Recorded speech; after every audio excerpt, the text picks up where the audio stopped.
Now, next topic natin, nursing care of the high-risk pregnant during labor and delivery. So basically, nandun na tayo sa stages of labor, okay, until the baby is out. So what are these, okay, condition? Let us start with number 1, your postpartum hemorrhage. Madali-madali lang ito, tama po ba?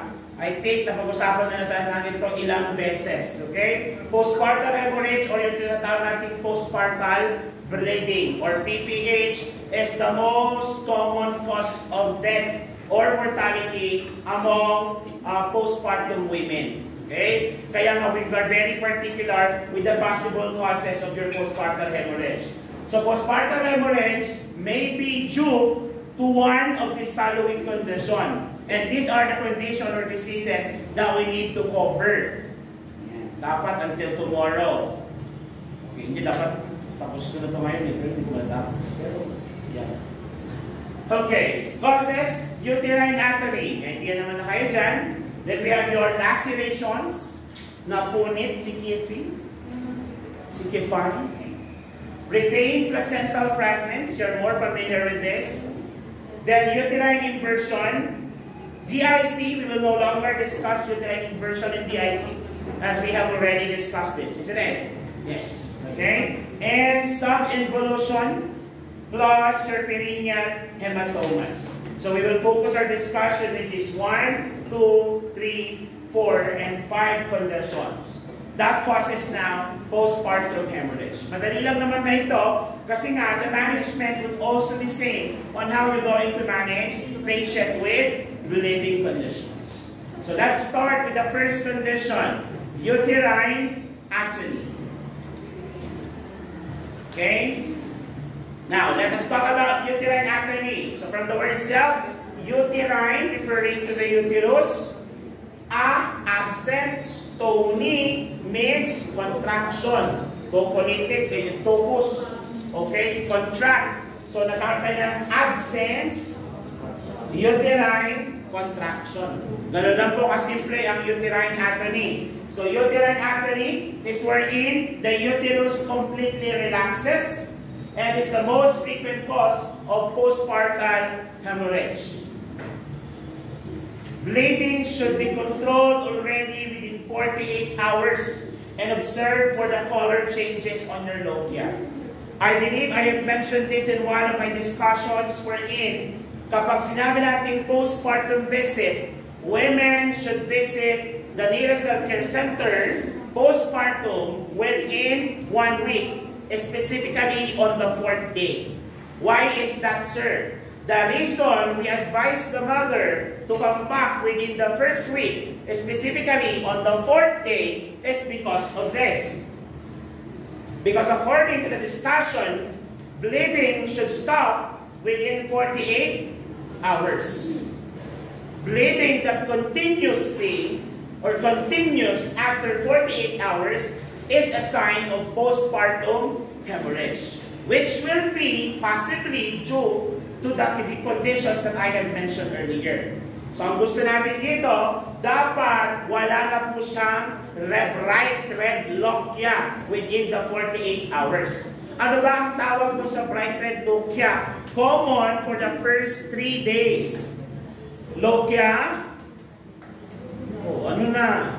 Rubra. Am I right? Yes, your lochia rubra. Because on the 4th day, it is expected that the lochia should be turning into serosa until the 8th day. And 8th day onwards, it's gonna be your alba. Hence, meron tayong rubra, serosa, alba, respectively. From first 3 days, 4th to 8th day, and 8 days onwards. Tuloy tayo doon. So, kapag ang pasyente on the 4th day after postpartum visit or during the postpartum visit, you have observed that the napkin that she's using, it still contains bright red discharges, meaning there is an active bleeding. Would that cause you alarm? Yes, because it is active. Many patients would suffer from hypovolemic shock if not treated or managed accordingly. But in this case, a cause of the problem is what? atomy. Anong nangyari? Nag-relax daw si uterus. So kung nag-relax si uterus, ito, question. Pagkapanganak, kailangan nating mag-contract or mag-relax si uterus? We want the uterus to continuously contracting. Why is that, sir? Because we want to apply constriction to blood vessels. If blood vessels are constricted, blood vessels are narrow. Kapag narrow ang blood vessel, ang dadaan na dugo, kukunti lang. Kaya gusto natin siya mag-contract. Hence the reason why, bakit tayo nagbibigay ng inyong oxytocin on the third stage of labor. Question, what is the third stage of labor? Ano ulit? From the moment that the baby is out of the vagina until the placenta is out. Tama mo ba? Yes. On top of that, nagbibigay tayo ng oxytocin. At the same time, we do your manual uterine massage. For the same reason na gusto natin may stimulate na mag-produce ng oxytocin ng katawan to increase contraction on uterus. For the same reason, to contract, constrict blood vessel, and stop or minimize bleeding. Are we clear? That's the reason. However, in some conditions, nasosobraan ng oxytocin. Kaya, yung uterus napapagod din. Until such time na nagkakaroon na ng reverse effect. Yung tinatawag nating uterotonics. Imbes na mag-contract, anong nangyayari? Yung nabigay ka ng excess oxytocin. Nag-relax. Hence, na-develop yung condition na uterine atomy. So maraming rason kung bakit develop, but that is one of the reason na sobrahan o nagkaroon tayo ng tinatawag na overstimulation. For those who are assigned to uterine atomy, you know what I'm talking about. Tama? Sino ba yung mga naka-assign?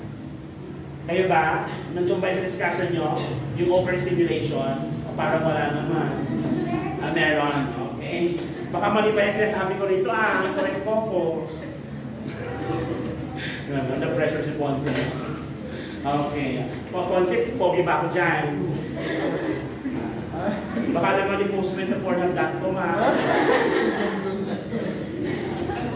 Baka i-post mo sa pornhub.com. Okay, baka i-post mo sa college packfest. Gano'n. Alam na tirang yun. Okay, continue tayo. Sir, how are we going to manage the condition? These are the things that we can do. Number one. O, ginawa mo na ba ito? Paglabas ni baby, di ba? Patong, intimate pulsation, clamp, cut. Pag-alis, naglagay ka ng sterile, towel, or drape. Then you continuously massage. Yun. To stimulate the body to continuously produce oxytocin and promote contraction. Observe for signs of hypovolemic shock. Why? Because it is expected that there is bleeding. Now, we will determine that the bleeding is intense or already dangerous if there is already a sign of shock. Question, what are the classical signs of shock? Hypo, tachy. And take note of this pag hypotensive ang pasyente, which is the first thing to happen, kaya kapag may bleeding tendency, lagi mo i-monitor ang BP. Kasi siya ang unang nangyayari. Okay? Huwag mong hintayin na dumating yung tachy. Kasi ibig sabihin nun, meron na tayong shock. Kasi that is the triad sign of shock syndrome. And we don't want that to happen. So habang hypotension pa lang, solusyonan mo na. Okay? What is the most common thing na pwede natin gawin to prevent shock? Of course, stop the cause of fluid loss. In this case, yung bleeding. So dapat stop mo yung bleeding. Okay? Manage shock syndrome or conditions. How are you going to manage it? Can I give IV therapy fluids? Yes or no? Is the doctor expected to order fluids? Yes or no? Question, what type of fluids? PLRS na muna. PLRS. Isotonic muna tayo. Unless patient is hypoglycemic, that's the time we will give D5-LRS. Yun tayo? Okay. Pwede bang mag-oxygen si mother? Yes. And possible blood transfusion kung masyado ng maraming dugong nawawala. Clear? Yes. Oxytocin administration, ilang units? 10. When? Third stage of? Anong station? Placental stage. Clear? Next, secure sonogram to check for retained placenta. Kasi baka yung retained placenta naman ang dahilan. Okay? Anong sonogram? Yun lang. Ultrasound. Oh yes. Sonograms is your ultrasound. Okay? Bimanual massage. Ano yung bimanual massage? Meron kayo ito. Bimanual massage. So on top, yan. Yung isang kamay mo, nandun sa ibabaw ng mattress. Tapos, yung kamay mo pasok mo sa may vagina. Yan. Huwag mo namang landlandian. Baka ibang massage ang ginagawa mo, kapapanganak pa lang yan. Meron. Minsan kasi may kalantian din yung mga pasyente. Duty kami dun sa babae.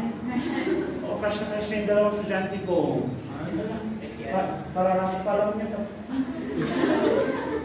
Tanong nito kung pwede daw ba ulit. Ipernas na dalawang hawak ko kasi may tsura na. Pero, sabi naman, pararas pa mo lang. Inang pinakalantian. Meron. And prostaglandin administrations. So you're going to administer prostaglandin. What are example of your prostaglandins? Ano ulit? Your misoprostol. Yan. Okay, bakit kailangan natin ng side effect or misoprostol? To keep the cervix open para yung retained placenta nalalabas. Okay? That is to promote or sustain uterine contraction as well.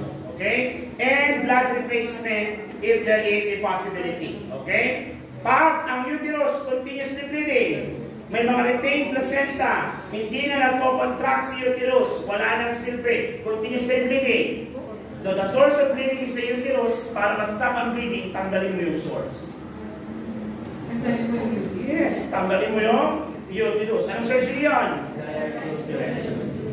Worst case scenario lang naman. Ulit tayo? So that is your uterine anatomy. Again, anong clear description ng uterine anatomy? Mabalakas or mahina ang contraction? Malakas o mahina? Do you want strong contractions? To stop bleeding? Yes. Anong pinopromote niya? Vasodilation or constriction? Constriction to stop the bleeding. Okay, ano yung gamot natin? Oxytocin. The standard pharmacologic intervention. Yes. Ano naman ang ating nursing intervention? Uterine massage. And observe for signs of hypovolemic shock. What are the signs of hypovolemic shock? Hypotachy-tachy. Ano yung pinaka-importante sa tatlo? Ano? Magbibigay ba tayo ng fluids? To manage shock. Ano yung ating fluids na ibigay? PLRS. Kapag siya ay hypoglycemic, D5-LRS. Pag wala, PLRS, anong pwedeng substitute? PNSS, or your normal saline solution. Are we clear? Any question? Clarification? Violent reaction? Nako-consumption? Yes.